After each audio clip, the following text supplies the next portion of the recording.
And, I just told this story actually kind of recently.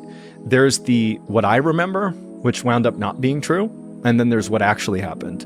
And the only reason I know what actually happened is I ended up speaking to the guy who saved my life. And then 4 years later, we finally have our talk and we debrief what happened.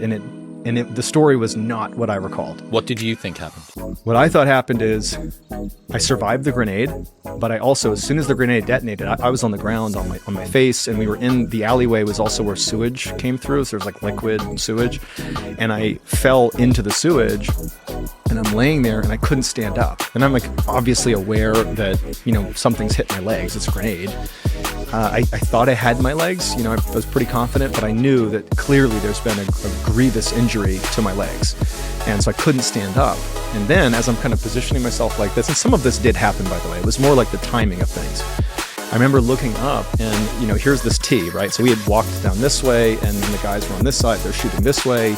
But at the left and right side of the T, the top of the T, if you will, was an opening that you could walk out to the field where these guys were. And I was thinking as I'm like trying to stand, and there's, at the time, all this gunfire happening feet away from me. I mean, it's chaos. I'm thinking someone's going to come around the wall, the combatants, and they're going to start shooting down the alleyway. And I'm looking at it and I can't go anywhere.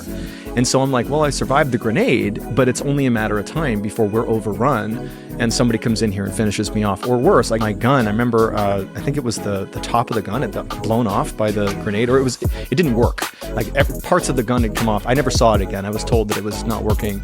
And then my memory is somebody picked me up and dragged me, not to cover, because there really wasn't anywhere to go. They just kind of took us down the base of the T, if you will, to the side of this wall.